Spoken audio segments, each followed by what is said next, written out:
Hello friends, नमस्कार। स्वागत है आप सभी का स्टडी विद ज्ञान प्रकाश में। तो आज की तारीख है 19 मार्च। शुरू करते हैं आज के करंट अफेयर।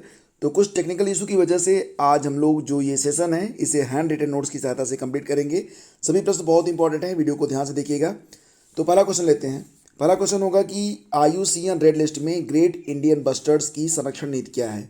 तो यहाँ पर जो ग्रेट इंडियन बस्टर्ड्स होते हैं ये एक पक्षी है और IUCN के बारे में आप जानते हैं, international union of conservation of nature, और इसकी स्थापना हुई थी 9 अक्टूबर 1948 में, यानी कि भारत की आज़ादी के एक वर्ष के बाद, अगले वर्ष। और इसका जो हेडक्वार्टर मिलेगा आपको, वो मिलेगा आपको ग्लैंड, स्विट्जरलैंड में। ये भी आपको याद रखना है। और इसके द्वारा जो IUCN रेड लिस्ट जारी की जाती है उसमें ग्रेट इंडियन बस्टर्ड्स नामक जो पक्षी होता है, प्राय यह गुजरात और राजस्थान में पाया जाता है। तो इस सूची में यह गंभीर संकट में है, यानी कि विलुप्त प्राय की सूची में है। तो ये चर्चा में क्यों आया? तो फ्रेंड्स, बिजली की लाइनों से टकराने के कारण मरने वाले पक्षियों की संख्या लगातार बढ़ती जा रही है। इसकी वजह से भारत के सुप्रीम कोर्ट ने गंभीर रूप से लुप्तप्राय ग्रेट इंडियन बस्टर्ड पर अपना सुझाव दिया है। ये जो हाई वोल्टेज बिजली लाइनें होती हैं ये गुजरात और राजस्थान में ग्रेट इंडियन बस्टर्ड के प्राकृतिक आवास से गुजर रही हैं। तो इसके लिए ये सुझाव दिया गया है कि ये जो इनका जो संरक्षण किया जाए। ठीक है, आगे बढ़ते हैं।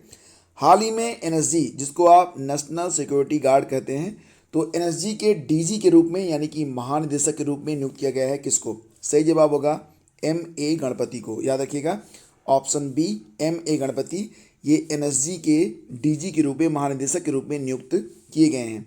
वरिष्ठ IPS अधिकारी MA गणपति 16 मार्च 2021 को NSG के DG के रूप में नियुक्त किए गए हैं और इनका जो कार्यकाल होगा वो 16 मार्च 2021 से लेकर 29 फरवरी 2024 तक के लिए नियुक्त किया गया है। आगे बढ़ते हैं। CRPF के भी नए जो DG बने हैं, डायरेक्टर जनरल, उनका नाम क्या है ये बताइए। तो 16 मार्च को ही CRPF के भी नए महानिदेशक की नियुक्ति हुई है और ये हैं कुलदीप सिंह। कुलदीप सिंह की जो नियुक्ति हुई है ये 16 मार्च 2021 से लेकर 30 सितंबर 2022 तक के लिए की गई है। और इसके पहले CRPF के जो DG थे उनका नाम था AP माहेश्वरी। क्या नाम था? AP माहेश्वरी। आगे बढ़ते हैं। NPCI ने हाल ही में किस डिजिटल प्लेटफॉर्म, यानी कि भुगतान के जो अलग अलग डिजिटल प्लेटफॉर्म आप इस्तेमाल करते हैं, गूगल पे, पेटीएम, फ़ोनपे, मोबीक्विक, जो कुछ भी, तो यहाँ पर क्वेश्चन ये बन रहा है कि NPCI ने हाल ही में किस डिजिटल प्लेटफॉर्म भुगतान के लिए UPI हेल्प नामक ऐप लॉन्च किया है? सही जवाब इसका होगा भीम UPI के लिए। ठीक है, तो ऑप्शन ए इसका बिल्कुल करेक्ट है। NPCI का मतलब होता है national payments corporation of India, और UPI हेल्प नामक ये जो ऐप होगा, अगर मान लेते हैं कि आप भीम से कोई ट्रांजैक्शन कर रहे हैं और ट्रांजैक्शन आपका फेल हो जाता है, यानी कि आपका पैसा कट गया लेकिन सफल नहीं हुआ, जहाँ तक आप भेजने वाले थे वहाँ तक नहीं पहुँचा, या फिर कोई भी आपका पेंडिंग अमाउंट है वो क्लियर नहीं हो रहा है, तो आप यहाँ पर अपनी शिकायत को दर्ज करा सकेंगे। आगे बढ़ते हैं। विश्व उपभोक्ता अधिकार दिवस 2021 की थीम क्या है? तो जैसा कि आप जानते हैं, विश्व उपभोक्ता अधिकार दिवस ये प्रतिवर्ष होता है कब? 15 मार्च को। याद रखना, काफ़ी इंपॉर्टेंट है। देखो यहाँ पर थोड़ा सा डिफरेंस है, वो दोनों याद रख लेना कि विश्व उपभोक्ता अधिकार दिवस ये होता है 15 मार्च को, विश्व के बारे में बात हो रही है। लेकिन भारत में जो राष्ट्रीय उपभोक्ता दिवस मनाया जाता है ये प्रतिवर्ष 24 दिसंबर को होता है। तो ये याद रख लेना, काफ़ी इंपॉर्टेंट है, इसमें कन्फ्यूजन नहीं होना चाहिए। और ये भी याद रखना कि विश्व उपभोक्ता अधिकार दिवस 2021 जो कि मनाया गया 15 मार्च को, उसकी थीम है टैकिंग प्लास्टिक पॉल्यूशन। तो ये आपको याद रखना है। ठीक है, और उपभोक्ताओं के अधिकारों की रक्षा के लिए वैश्विक स्तर पर इस दिन का आयोजन किया जाता है। अगला क्वेश्चन। राष्ट्रीय टीकाकरण दिवस के रूप में अभी हाल ही में कब मनाया गया है? तो सही जवाब इसका होगा 16 मार्च को। और 16 मार्च 2021 इस साल काफ़ी इंपॉर्टेंट है, क्योंकि इस साल भारत में सबसे बड़ा टीकाकरण अभियान जो कि कोविड-19 से संबंधित है उसकी शुरुआत की गई है 16 मार्च 2021 से। और इसे जो है राष्ट्रीय प्रतिरक्षण दिवस भी कहा जाता है, ये भी आपको याद रखना है। पहली बार इसे शुरू किया गया था 1995 में पल्स पोलियो अभियान के रूप में। तो ये दिवस जो है काफ़ी इंपॉर्टेंट है। राष्ट्रीय टीकाकरण दिवस प्रतिवर्ष होता है 16 मार्च को। आगे बढ़ते हैं। अब यहाँ पर एक रिपोर्ट जारी की गई है IQ एयर के द्वारा।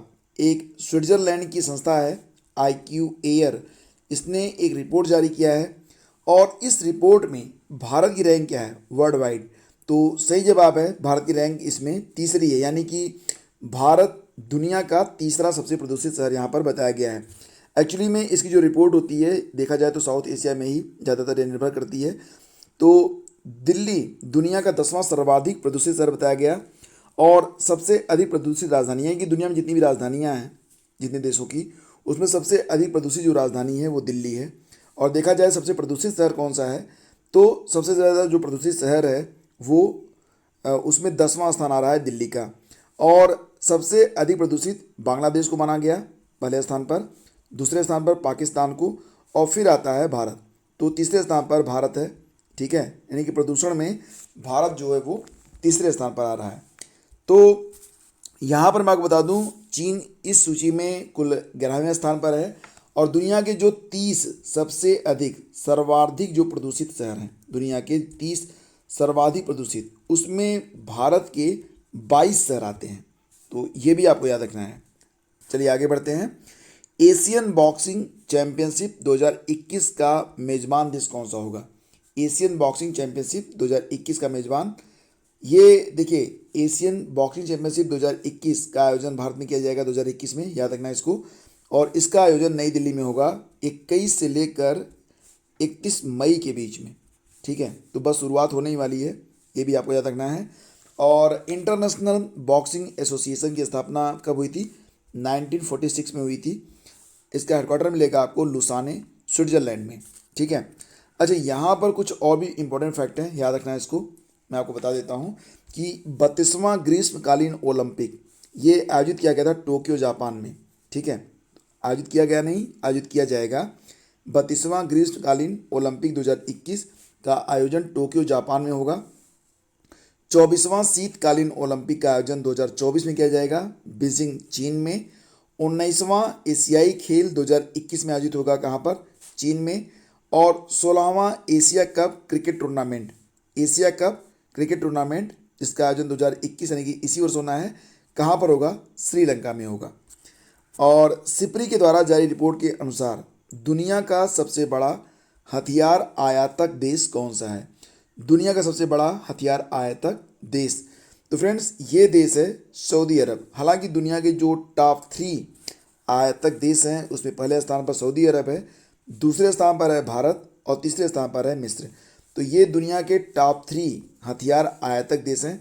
अगर हम बात करें सिप्री के बारे में तो इसका फुल फॉर्म होता है Stockholm International Peace Research Institute, ठीक है, ये याद रखना, सिप्री का फुल फॉर्म है ये। हेडक्वार्टर मिलेगा इसका ओस्लो नॉर्वे में। स्थापना हुई थी 6 मई 1966। डायरेक्टर हैं डैन स्मिथ, ठीक है। तो फ्रेंड्स ये थे आज के करंट अफेयर और अब बारी है क्विज नंबर 19 की। तो क्विज नंबर 18 और क्विज नंबर 19 को हम आंसर करेंगे क्विज नंबर 20 में, क्योंकि इस वीडियो में हम क्विज नंबर 18 को आंसर नहीं कर पा रहे हैं। तो क्विज नंबर 20 में इसे हम आंसर करेंगे दोनों क्वेश्चंस को। फिलहाल आपके लिए क्वेश्चन ये है कि किस आंदोलन में वंदे मातरम भारतीय राष्ट्रीय आंदोलन का शीर्ष गीत बना था? आपके विकल्प हैं ये: स्वदेशी आंदोलन, चंपारण आंदोलन, असहयोग आंदोलन या फिर सविनय अवज्ञा आंदोलन। तो फ्रेंड्स ये वीडियो अगर आपको पसंद आया तो लाइक और शेयर कर दीजिएगा। कुछ लिखने में त्रुटियां अगर हुई है तो उसके लिए क्षमा चाहता हूँ। फिलहाल कंटिन्यूटी बनी रहनी चाहिए, और क्योंकि पीसी जो था वो वर्क नहीं कर रहा था तो ये वीडियो समय से आपको नहीं मिल पाता, लेकिन मुझे लगा कि समय पर रहना और अनुशासित रहना ये बहुत ही ज़रूरी होता है। तो रोज़ सुबह 5 बजे आपको ये वीडियो मिलता है, तो वीडियो आपको 5 बजे ही मिले इसके लिए यह हैंड रिटन नोट्स की सहायता से आपको दिया जा रहा है। उम्मीद करता हूँ कि वीडियो आपको जरूर पसंद आया होगा। इसे लाइक और शेयर कर दीजिएगा। बहुत बहुत धन्यवाद। और कल सुबह से प्रतिदिन 5 बजे आपको रेगुलर फॉर्मेट में वीडियो उपलब्ध होता रहेगा। बहुत बहुत धन्यवाद।